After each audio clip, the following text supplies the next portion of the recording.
ओम शांति। आज की अव्यक्त मुरली रंगीन बड़े बड़े अक्षरों में पढ़ें, सुने और मंथन करें। ये मुरली रिवाइज हो रही है 6 जनवरी 90 को और आज है हमारे यहाँ पर 6 फरवरी।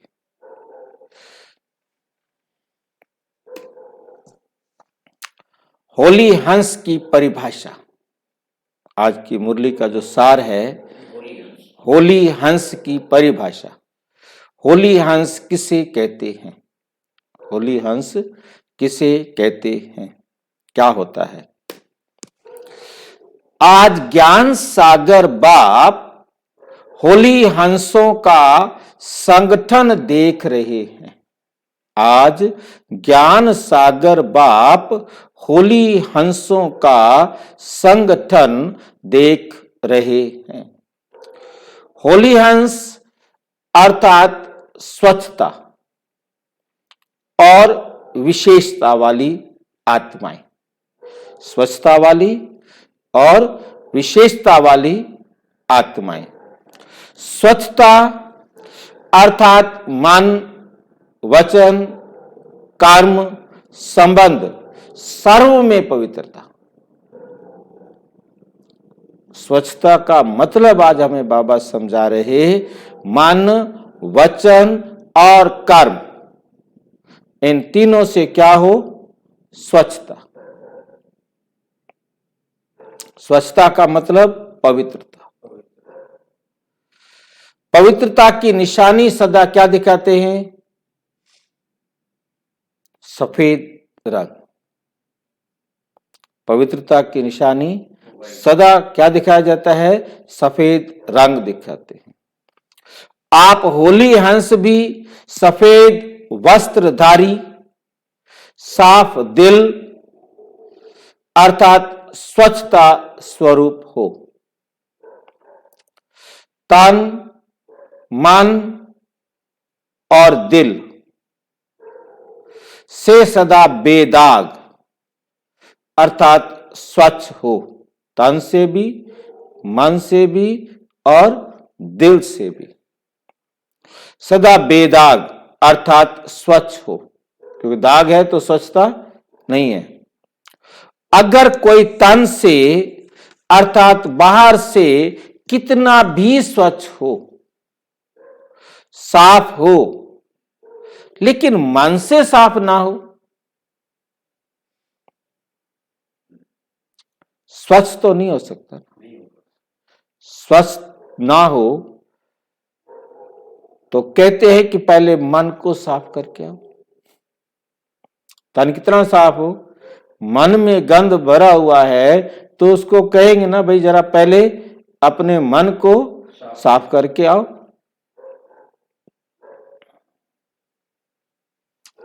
साफ मन व साफ दिल पर साहेब राजी होता है। साथ साथ साफ दिल वाले की सर्व मुराद अर्थात कामनाएं पूरी होती हैं।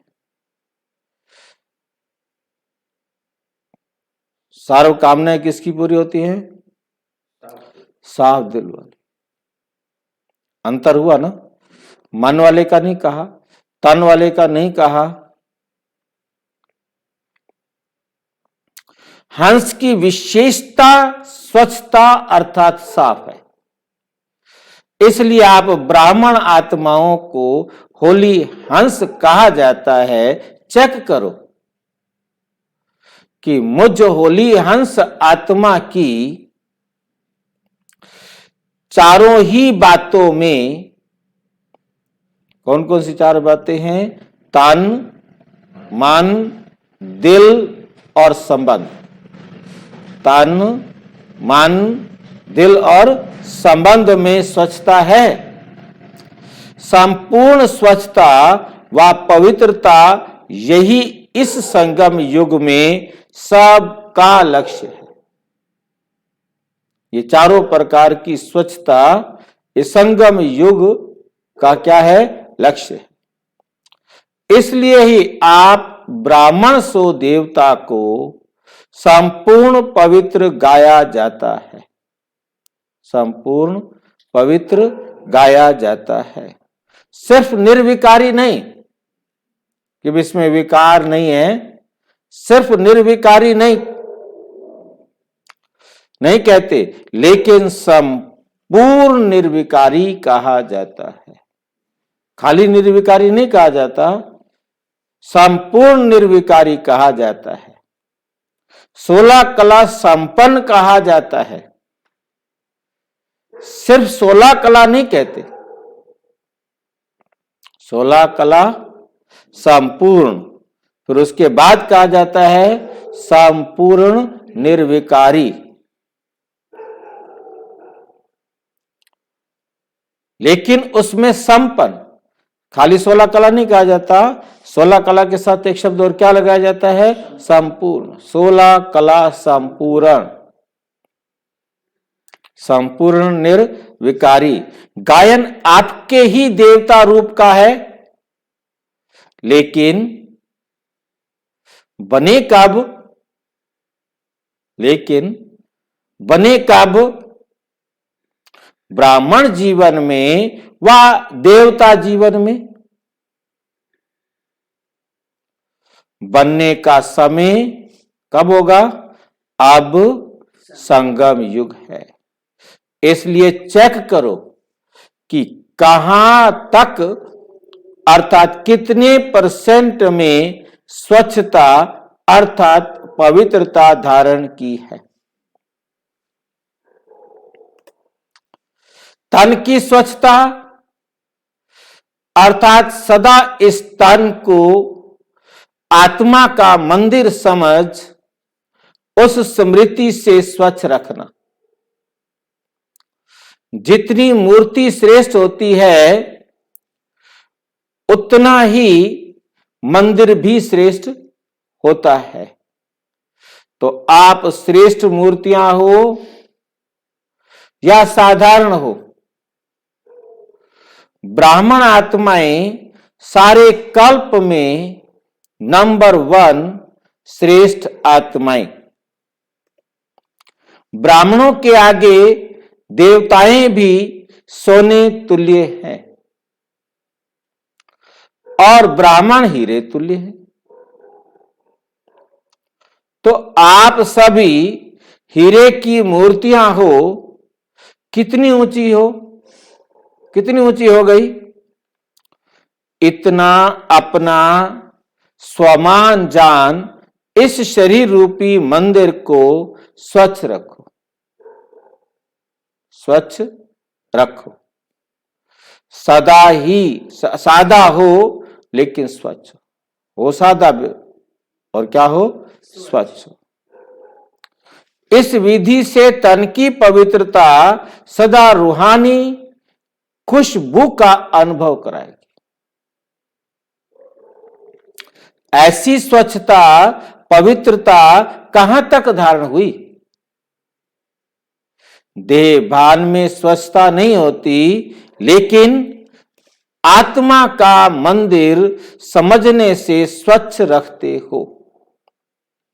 और ये मंदिर भी बाप ने आपको संभालने के लिए, चलाने के लिए दिया है। कौन सा मंदिर, कौन सा मंदिर दिया है, देह। ये देह बाबा ने दिया है। ठीक है भाई धर्मचंद भाई, ठीक है, बाबा ने दिया ये या आपके मम्मी पापा ने दिया था, ये सोचो भाई। देखो अब बाबा ने दिया है, आत्मा खुद बनाती है, तन तो होता है। चलो तन खुद बनाया, तो फिर बाबा ने क्यों कहा कि मैंने दिया है। तो बाबा ने उस टाइम आत्मा को स्मृति दी, कुछ भी कह लो। क्यों भाई, तन बनाने ये बाबा ने कहां दे दिया तन, आत्मा ने खुद मां के गर्भ में जाके बनाया, इसको सारी जिंदगी संभाला।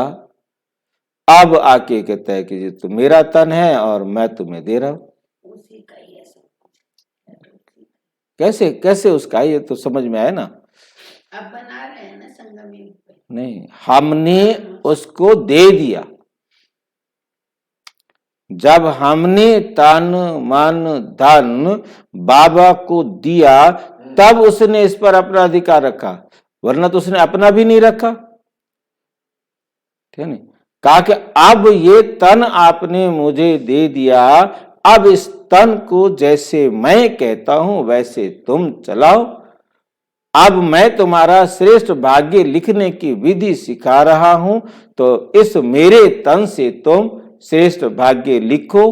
अब ये तन मेरा है, तुम्हें टेंशन करने की जरूरत नहीं, ये टूटे फूटे मरे गले जले कुछ भी हो, तुम्हारा कोई नुकसान नहीं, इसलिए तुम्हें इसमें मैं कोई ममत्व नहीं रखना। ये केवल एक युक्ति है, एक विधि है, ताकि आपको इस तन से ममत्व ना रहे, क्योंकि अपनी चीज से ज्यादा ममत्व होता है, पराई चीज से नहीं होता। पराई की जितना भी हो टूटे फूटे क्या फर्क पड़ता है, वो उसका टूट गया, उसका था। भाई फिर भी अगर जो तन में कुछ होता है तो आत्मा को भी तो वो होता है, आत्मा को होता है, तो उसने इसका मतलब तन परमात्मा को नहीं दिया, धोखेबाज है। ठीक है नहीं भाई, जब दे दिया तो दे दिया ना, फिर क्यों सोचते हो मेरा रहा ही नहीं। तो मतलब यही बात बाबा हमें रोज आना पक्की करा रहा है कि आपने तन मन धन मुझे दे दिया, अब ये मेरा है, अब तुम टेंशन मत पालो इसकी। इसलिए कह रहे ये मंदिर भी बाप ने आपको संभालने और चलाने के लिए दिया है, वरना क्या करेगा बाबा हमारे शरीर का, अचार थोड़ा डालना है उसने। इस मंदिर का ट्रस्टी बनाया है, इस देह रूपी मंदिर का क्या बना दिया, ट्रस्टी बनाया है। आपने, अब याद दिला रहे हैं कि बीच में धोखा हुआ आपको, आपने तो तन मन धन सब दे दिया ना, ठीक है, अभी आपका तो नहीं है, कहीं बेकार में समझ रखा हो मेरा शरीर मेरा शरीर।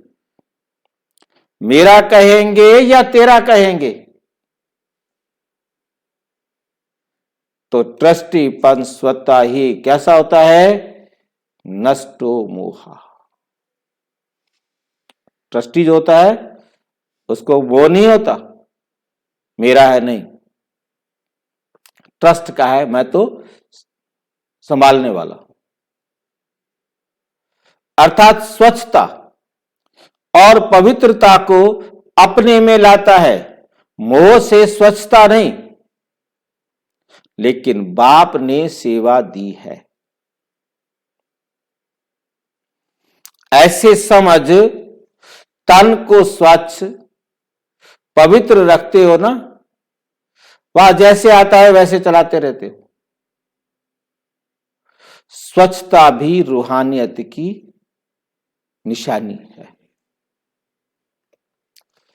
ऐसे ही मन की स्वच्छता या पवित्रता होती तन की स्वच्छता, अब मन की स्वच्छता, इसकी भी परसेंटेज देखो।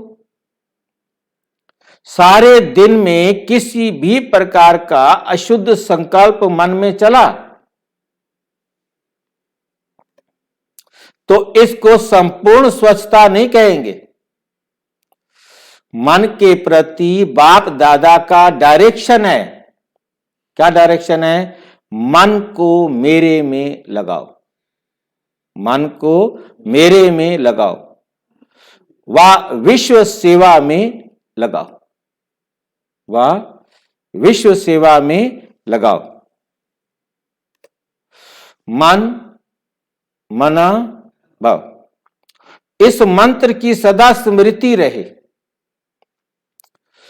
इसको कहते हैं मन की स्वच्छता व पवित्रता। और किसी तरफ भी मन भटकता है तो भटकना अर्थात अस्वच्छता, अस्वच्छता। इस विधि से चेक करो कि कितनी % में स्वच्छता धारण हुई। विस्तार तो जानते हो, जानते हो ना। तीसरी बात, दिल की स्वच्छता,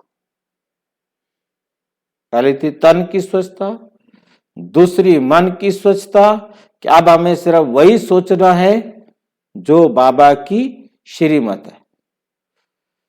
तीसरी बात है दिल की स्वच्छता। इसको भी जानते हो कि सच्चाई ही सफाई है। अपनी स्व उन्नति अर्थ जो भी पुरुषार्थ है, जैसा भी पुरुषार्थ है, वे सच्चाई से बाप के आगे रखना। तो एक स्वयं के पुरुषार्थ की स्वच्छता, दूसरी सेवा करते सच्ची दिल से कहां तक सेवा करे, तन तीनों से मन, बुद्धि और संस्कार। दिल का मतलब क्या है? मन, बुद्धि और संस्कार तीनों एक मत होकर सेवा करे, तब होती है दिल। फिर उसमें भी क्या चाहिए? सच्ची दिल। सच्ची दिल माना सच्चे बाप की श्रीमत पर मन, बुद्धि, संस्कार तीनों एक होकर काम करें। क्योंकि दिल का मतलब ही क्या होता है? मन, बुद्धि, संस्कार तीनों एक मत हो।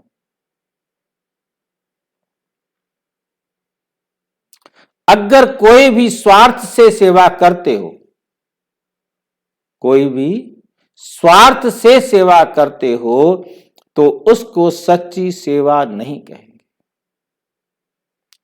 तो सेवा में भी सच्चाई सफाई कितनी है? कोई कोई सोचते हैं कि सेवा तो करनी ही पड़ेगी। जैसे लौकिक गवर्नमेंट की ड्यूटी है, चाहे सच्ची दिल से करो, चाहे मजबूरी से करो, चाहे अलबेले बन के करो, करनी पड़ती है ना। कैसे भी 8 घंटे पास करते ही हैं, 8 घंटे गुजारते हैं। ऐसे इस ऑलमाइटी, भाई कोई नौकरी करने जाता है, चाहे वो मजबूरी से करो, अलबेले होकर करो, 8 घंटे तो वहां ड्यूटी पर रहेंगे ना, वहां पूरे 8 घंटे तो रहना है ना। ऐसे इस ऑलमाइटी गवर्नमेंट द्वारा ड्यूटी मिली हुई है, ड्यूटी मिली हुई है। ऐसे समझ के सेवा करना, इसको सच्ची सेवा नहीं कहा जाता। 8 घंटे मुझे बैठना है सेंटर पे और ड्यूटी करनी है, इसको सच्ची सेवा नहीं कहा जाता। ड्यूटी सिर्फ नहीं है, लेकिन ब्राह्मण आत्माओं का निजी संस्कार ही सेवा है। तो संस्कार स्वतः ही सच्ची सेवा के बिना रहने नहीं देते।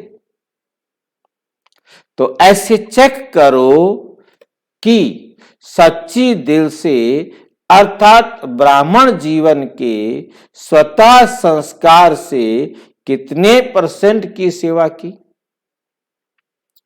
इतने मेले कर लिए, इतने कोर्स करा लिए, लेकिन स्वच्छता और पवित्रता की % कितनी रही? ड्यूटी नहीं है, लेकिन निजी संस्कार है, स्वधर्म है, स्वकर्म है। स्वधर्म है और क्या है? स्वकर्म है। चौथी बात, संबंध में स्वच्छता, इसका सार रूप में विशेष ये चेक करो कि संतुष्टता रूपी स्वच्छता, संतुष्टता रूपी स्वच्छता कितने % में है। सारे दिन में भिन्न भिन्न वैरायटी आत्माओं से संबंध होता है। 3 प्रकार के संबंध में आते हो एक ब्राह्मण परिवार के दूसरे आए हुए जिज्ञासु आत्माओं की। एक ब्राह्मण परिवार, दूसरा जिज्ञासु आत्माएं, तीसरा लौकिक परिवार। लौकिक परिवार संबंध में हमारे तीन आएंगे ना। तीनों ही संबंध में सारे दिन में स्वयं की संतुष्टता और संबंध में आने वाली दूसरी आत्माओं की संतुष्टता की परसेंटेज कितनी रही। संतुष्टता की निशानी स्वयं भी मन से हल्के और खुश रहेंगे और दूसरे भी खुश होंगे। असंतुष्टता की निशानी स्वयं भी मन से भारी होंगे। अगर सच्चे पुरुषार्थी हैं तो बार बार ना चाहते भी ये संकल्प आता रहेगा कि ऐसे नहीं बोलते, ऐसे नहीं बोलते, ऐसे नहीं करते तो अच्छा, तो अच्छा। ये बोलते थे, ये करते थे, ये आता रहेगा। अलबेले पुरुषार्थी को ये भी नहीं आएगा।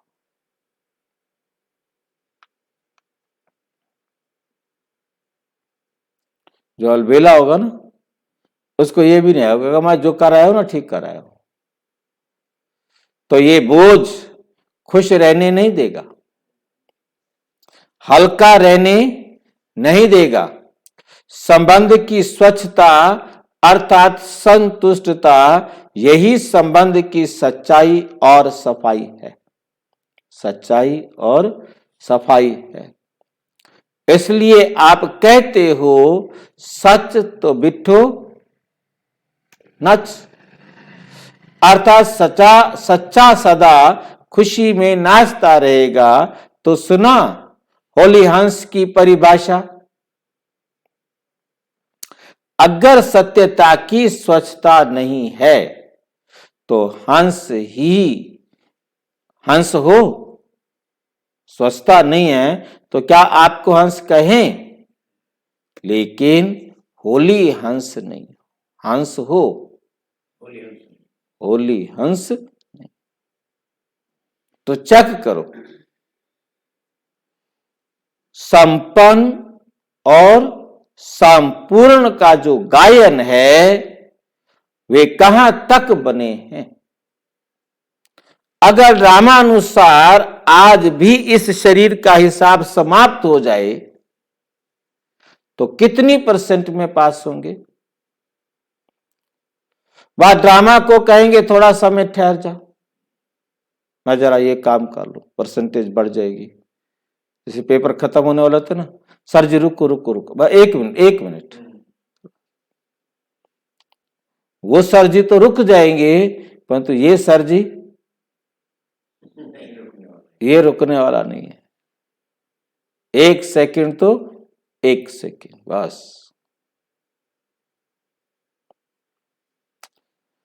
ये तो सोचकर नहीं बैठे हो कि छोटे छोटे तो जाने वाले हैं ही नहीं, पहले बड़े बड़े बुढ़े बुढ़े जाएंगे। एवर रेडी का अर्थ क्या है? समय का इंतजार तो नहीं करते। अभी 10-11 वर्ष तो हैं, बहुत करके 2000 का हिसाब सोचते हैं।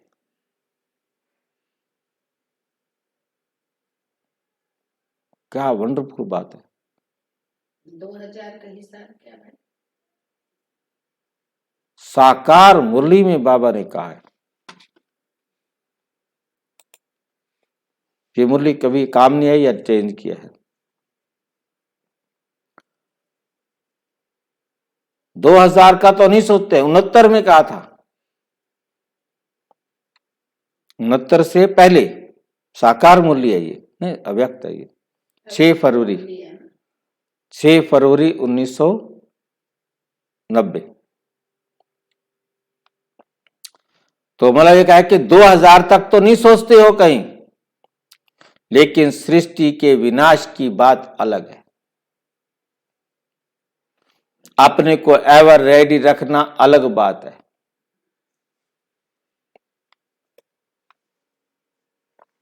इसलिए ये उससे नहीं मिलाना। भिन्न भिन्न आत्माओं का भिन्न भिन्न पार्ट है, इसलिए ये नहीं सोचो कि मेरा एडवांस पार्टी में तो नहीं है, या मेरा तो विनाश के बाद भी पार्ट है। कोई आत्माओं का है, लेकिन मैं एवर रेडी रहूं।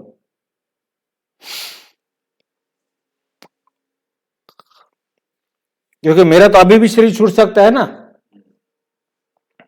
नहीं तो अलबेलेपन का अंश प्रकट हो जाएगा।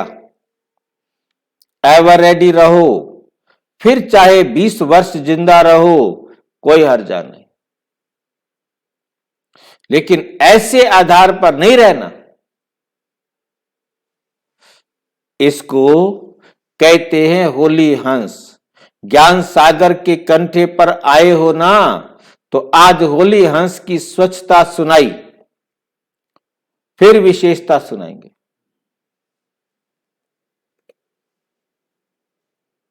टीचर्स को चेक करना आता है ना? टीचर्स को विशेष समर्पित होने का भाग्य मिला हुआ है।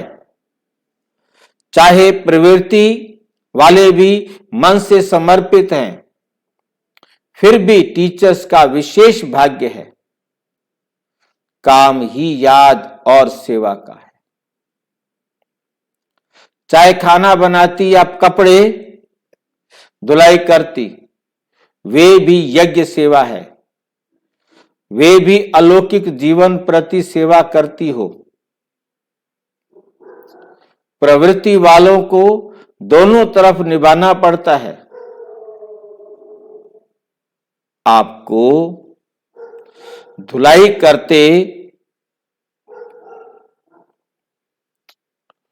आपको तो एक ही काम है ना, डबल तो नहीं है। जो सच्चाई और सफाई से बाप और सेवा में सदा लगे रहते हैं, उन्हें कोई और मेहनत करने की आवश्यकता नहीं। सुनाया था, क्या सुनाया था? कि योग्य टीचर का भंडारा और भंडारी सदा भरपूर रहेगी। फिक्र नहीं करना पड़ेगा अगला मास कैसे चलेगा, मेला कैसे होगा। सेवा के साथ साधन स्वतः ही प्राप्त होंगे। सेवा करोगे तो साधन अपने आप मिल जाएंगे। रूहानी आकर्षण सेवा और सेवा केंद्र स्वतः ही बढ़ाती रहती है। जब ज्यादा सोचते हो कि जिज्ञासु क्यों नहीं बढ़ते, ठहरते क्यों नहीं, चले क्यों जाते हैं, तो जिज्ञासु नहीं ठहरते। योग युक्त होकर रूहानियत से आह्वान करते हो तो जिज्ञासु स्वतः ही बढ़ते हैं। ऐसे होता है ना? तो मन सदा हल्का रखो, किसी प्रकार का बोझ नहीं रहे। किसी भी प्रकार का बोझ है, चाहे अपनी सेवा का, चाहे सेवाधारी साथियों का, तो उड़ने नहीं देगा। सेवा भी ऊंची नहीं उठेगी। इसलिए सदा दिल साफ और मुराद हासिल।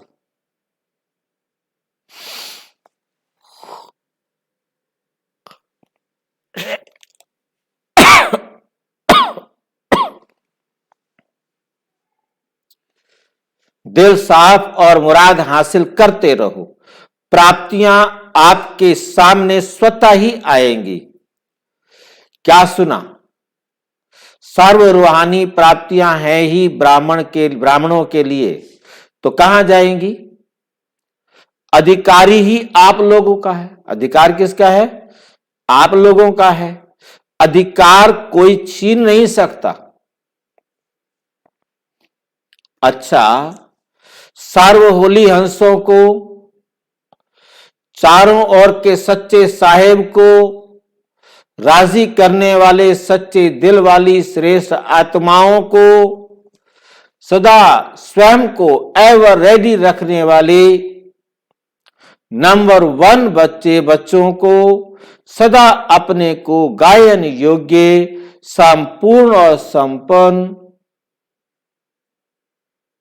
बनाने वाले बाप के समीप बच्चों को, सदा अपने को अमूल्य हीरे तुल्य अनुभव करने वाले अनुभवी आत्माओं को बाप दादा का याद, प्यार और नमस्ते। बाप दादा को याद, प्यार, नमस्ते नमस्ते। आप बाबा के सामने है महाराष्ट्र ग्रुप से अव्यक्त बाप दादा की मुलाकात। सदा खुशहाल रहते हो। खुशहाल अर्थात भरपूर, संपन्न, और कुछ नहीं चाहिए, क्योंकि जिसको कुछ चाहिए तो वो खुशहाल नहीं।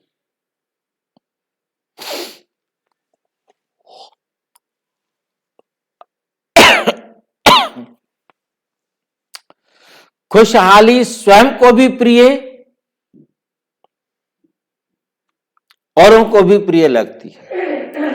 जहां खुशहाली नहीं होती उसे कांटों का जंगल कहते हैं। तो आप सबकी जीवन खुशहाल बन गई है, और चाल कौन सी हो गई?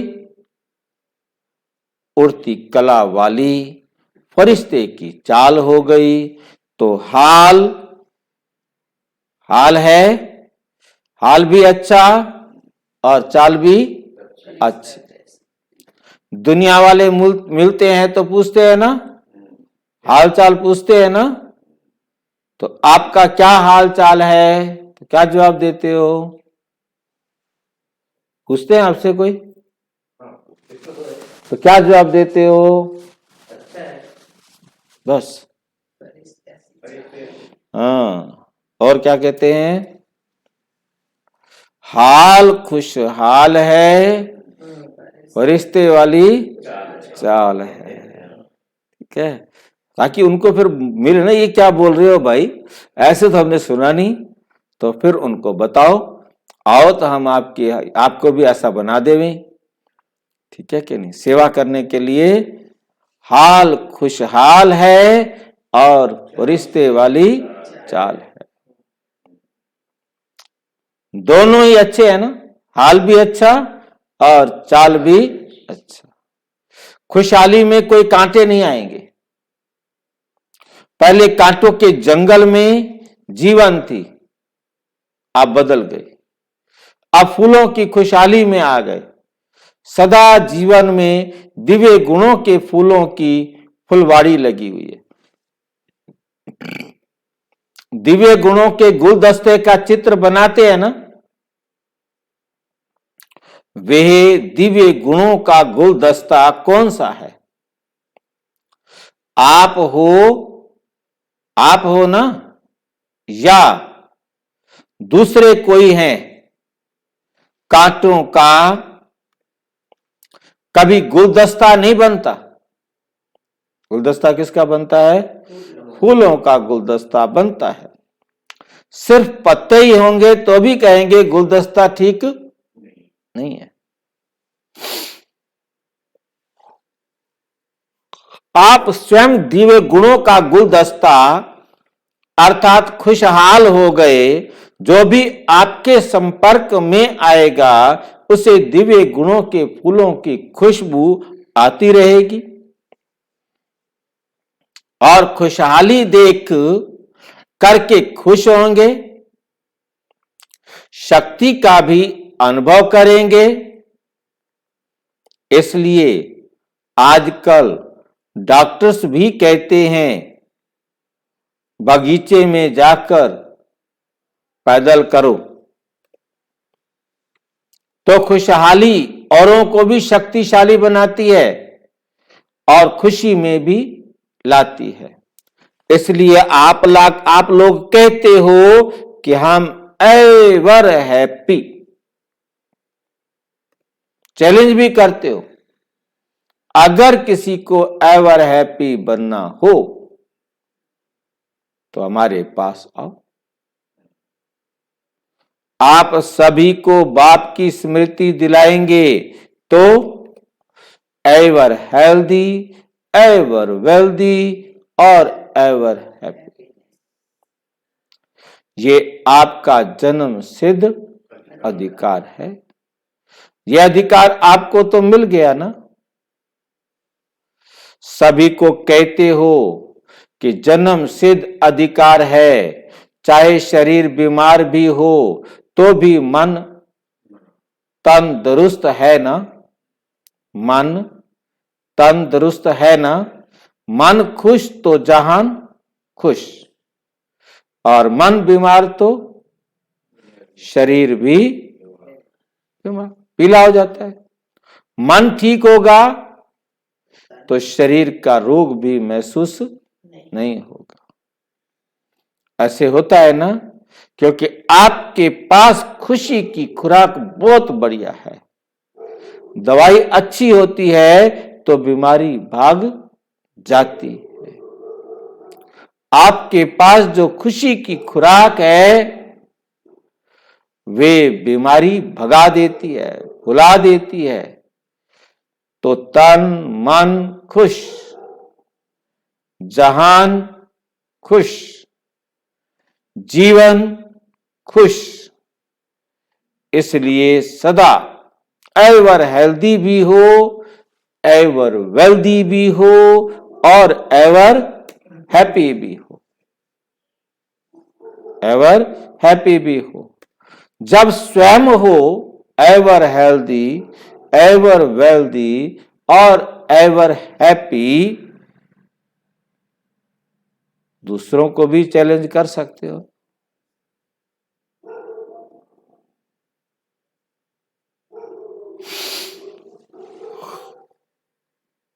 नहीं तो चैलेंज नहीं कर सकते। अपने को देखकर औरों के ऊपर रहम आता है, क्योंकि अपना परिवार है ना।